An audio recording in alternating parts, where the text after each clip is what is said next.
Bonjour à tous et bienvenue à Catch Club. On se retrouve pour le résultat de WWE King and Queen of the Ring. On a un nouveau roi, une nouvelle reine et on a même eu un changement de titre hier soir. Donc on va passer au résultat dans un instant. Mais d'abord, on va revenir sur quelques événements qui ont eu lieu avant le PLE. Et on démarre avec une grosse news car avant SmackDown, Triple H a annoncé que les vainqueurs des tournois King et Queen of the Ring obtiendront une opportunité au titre mondial de leur brand lors de SummerSlam. Donc par exemple, si Lyra Valkyria remporte le tournoi Queen of the Ring, elle aura une opportunité au titre mondial de son brand, c'est-à-dire Raw, lors de SummerSlam. Ou par exemple, si Randy Orton passe en finale et qu'il remporte la finale, alors il affrontera le champion Undisputed lors de SummerSlam, donc potentiellement Cody Rhodes s'il est encore champion jusqu'à là.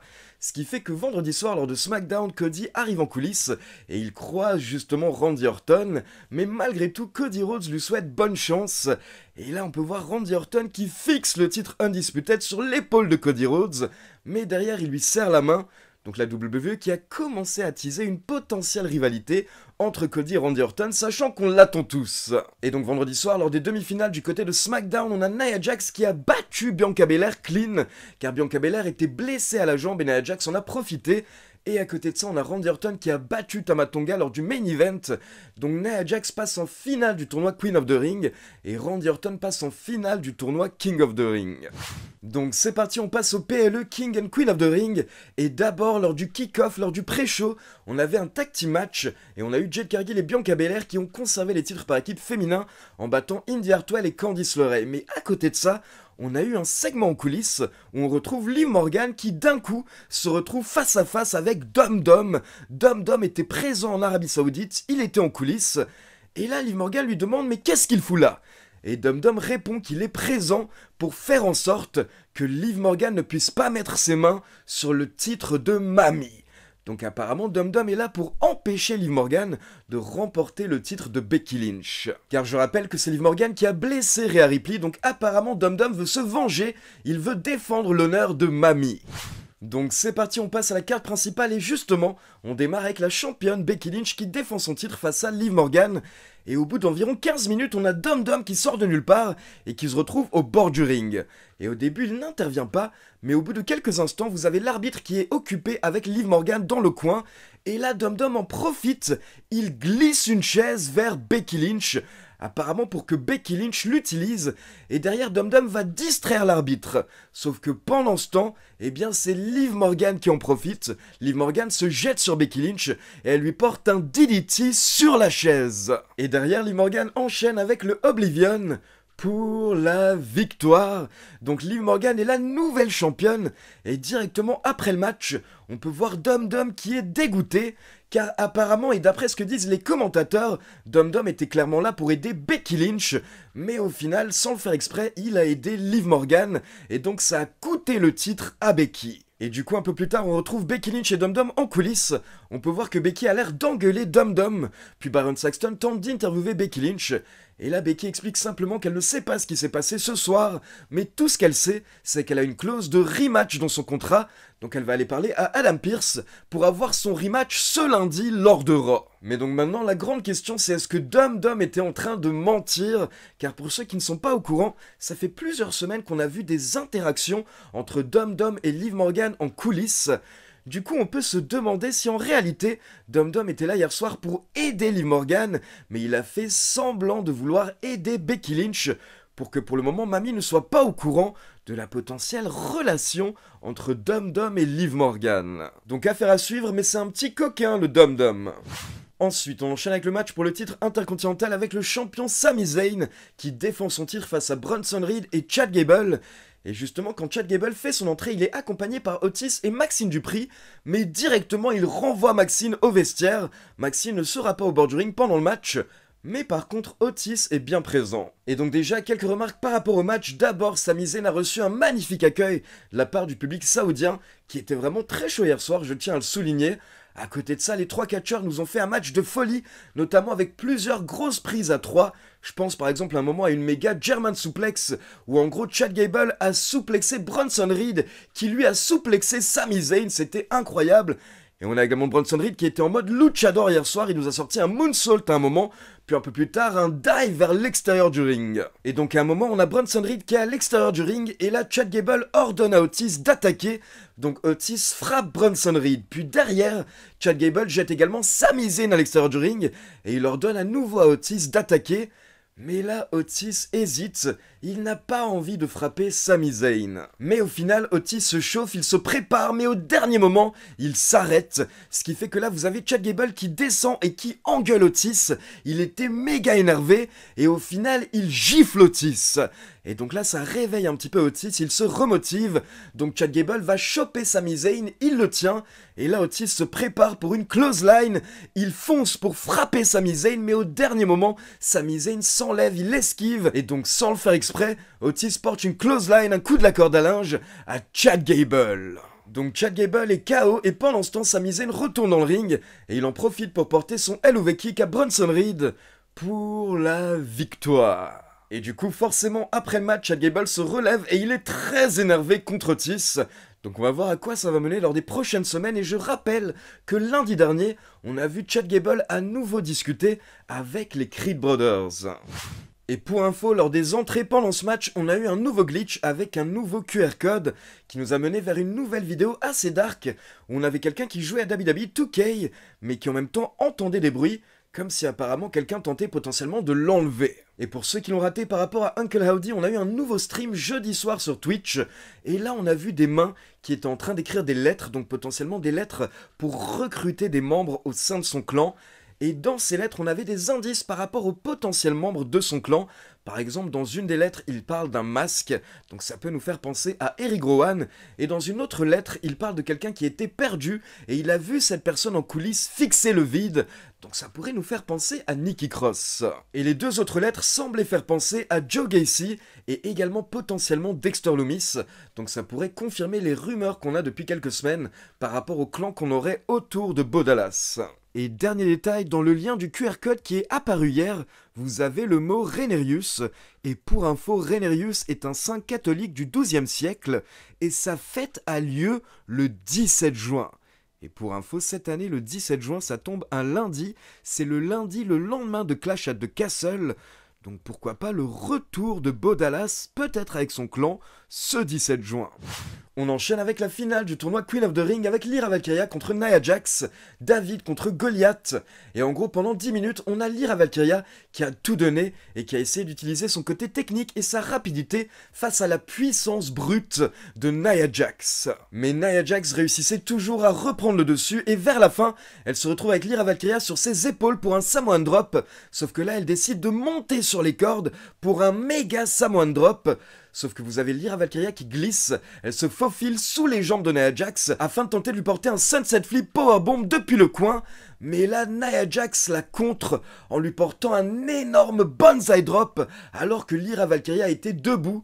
Donc Nia Jax l'a totalement écrasé avec son finisher pour la victoire. Donc Nia Jax, c'est la nouvelle Queen of the Ring, et après le match, vous avez Triple H qui monte sur le ring, justement afin de lui donner la couronne.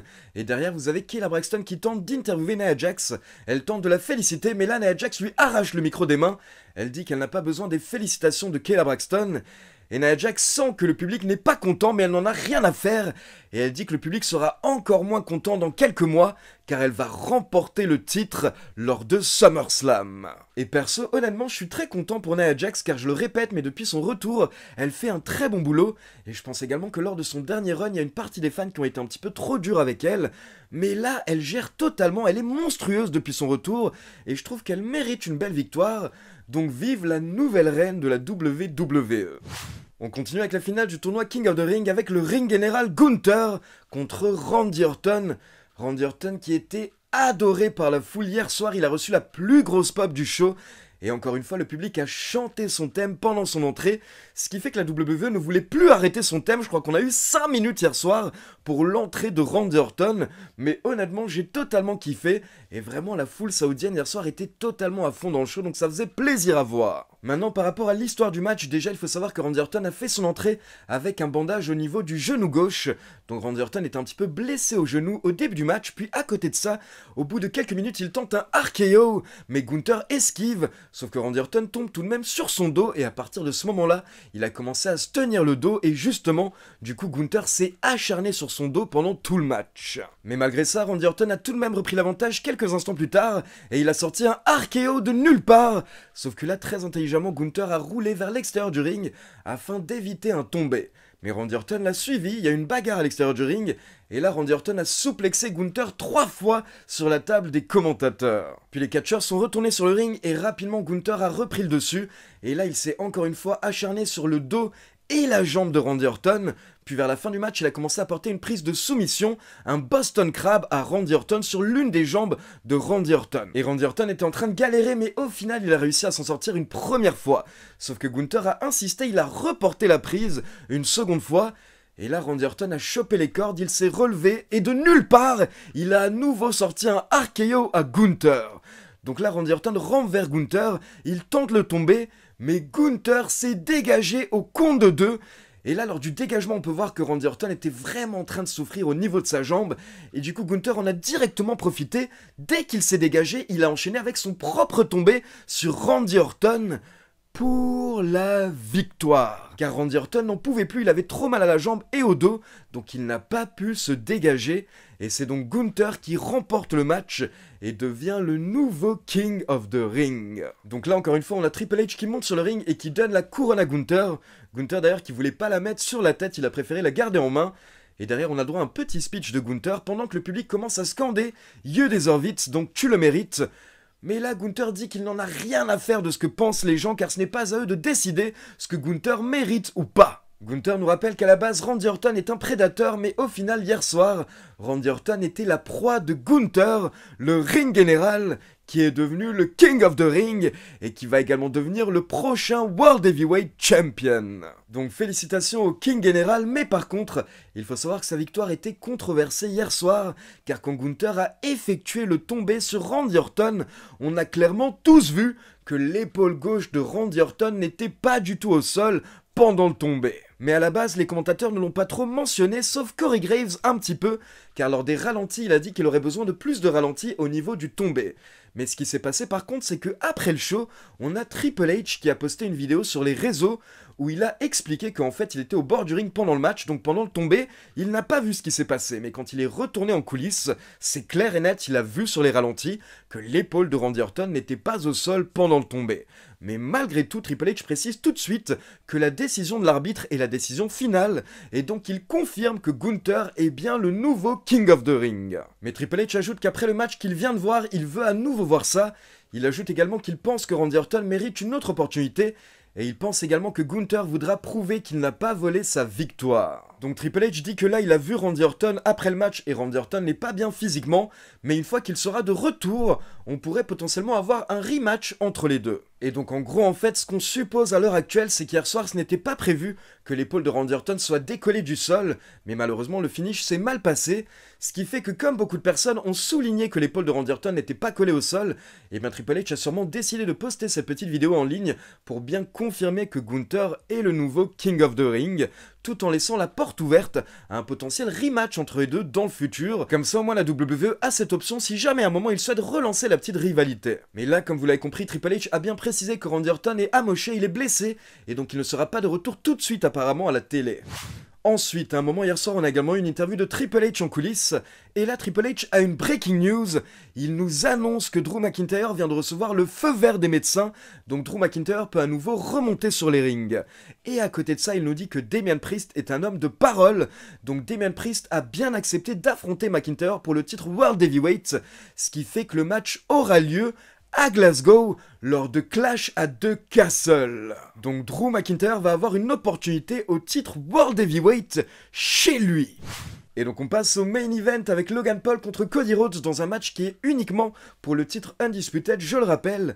Et je rappelle également que pendant la semaine, Logan Paul a promis qu'il ne trichera pas et il avait même donné son point américain à Michael Cole. Mais bien entendu, Logan Paul avait menti, ce qui fait qu'au bout de quelques minutes, Logan Paul et Cody Rhodes sont en train de se battre à l'extérieur du ring. Et là, les potes de Logan Paul qui étaient au premier rang interviennent. Donc Cody commence à se battre avec l'un des potes de Logan Paul.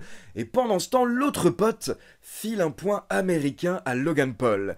Ce qui fait que là, vous avez Cody qui fonce vers Logan Paul, mais Paul lui met un coup de poing dans le ventre avec le point américain. Et pendant ce temps, vous avez Michael Cole qui pète un câble à la table des commentateurs, car il gueule sur Logan Paul en lui disant « Tu avais juré que tu ne tricherais pas, au final tu es un gros menteur, tu es une merde ». Et là, vous avez littéralement Logan Paul qui a voulu confronter Michael Cole, mais Corey Graves est intervenu pour le calmer. Puis au niveau des gros moves lors du match, à un moment on a Cody qui a porté son Cody Cutter sur Logan Paul sur la table des commentateurs américains, mais un peu plus tard, Logan Paul a repris le dessus, il a posé Cody Rhodes sur la table des commentateurs saoudiens, et là, Logan Paul est monté sur la troisième corde et il a porté un magnifique frog splash sur Cody sur la table des commentateurs. Puis un peu plus tard, les deux catcheurs sont de retour dans le ring et là, sans le faire exprès, suite à une projection, l'arbitre se retrouve KO dans le coin. Mais derrière, vous avez Cody Rhodes qui enchaîne avec le Vertebreaker sur Logan Paul. Donc c'est assez incroyable de ressortir cette prise qui est magnifique, qui a été popularisée, je le rappelle, au début des années 2000 par Shane Helms. C'était littéralement l'une de mes prises préférées à l'époque. Donc c'était très cool de voir Cody Rhodes sortir un Vertebreaker hier soir en plein main event. Et là, il veut effectuer le tombé, il aurait pu gagner, mais l'arbitre est KO, donc l'arbitre ne peut pas compter. Du coup, Cody Rhodes va voir l'arbitre, il tente de le réveiller, mais quand il se retourne, il se prend un low blow de Logan Paul. Et là, Logan Paul sort à nouveau les points américains, il l'avait toujours, et il se prépare pour frapper Cody Rhodes, sauf qu'au dernier moment, on a quelqu'un qui retient la jambe de Logan Paul, et là, la caméra nous montre Ibrahim Al-Hajjaj, la superstar saoudienne qu'on avait découvert au dernier PLE en Arabie Saoudite. Alors je le rappelle, on sait pas qui c'est du tout, mais en fait c'est une star locale, c'est un acteur et un comédien apparemment donc saoudien. Du coup hier soir en fait il était là en guest ring announcer pendant le match, et à la fin il est intervenu donc pour choper la jambe de Logan Paul. Et là Logan Paul a pété un câble, il s'est retourné vers Ibrahim Al-Hajjaj et lui a dit « Mais t'es qui toi ?» Mais derrière quand Logan Paul s'est retourné, Cody a repris le dessus et il a enchaîné avec un triple crossroads pour la victoire. Donc Cody Rhodes conserve le titre Undisputed pour le plus grand plaisir de la foule, qui était vraiment chaud hier soir lors du main event et toute la soirée, mais en particulier lors du match de Randy Orton. Ils étaient tout de même un petit peu moins chauds derrière lors du main event. Et donc maintenant la grande question c'est quelle est la suite pour Cody Rhodes? Est-ce qu'il va enfin avoir sa première grande rivalité depuis WrestleMania? Ou est-ce qu'il va encore enchaîner avec une petite rivalité de quelques semaines? Et à côté de ça, quelle est la suite pour Gunther? Et surtout, qui va affronter Gunther à SummerSlam? Car on sait que Gunther va avoir son opportunité au titre World Heavyweight à SummerSlam, mais la grande question c'est contre qui? Est-ce que Damian Priest sera encore champion d'ici là?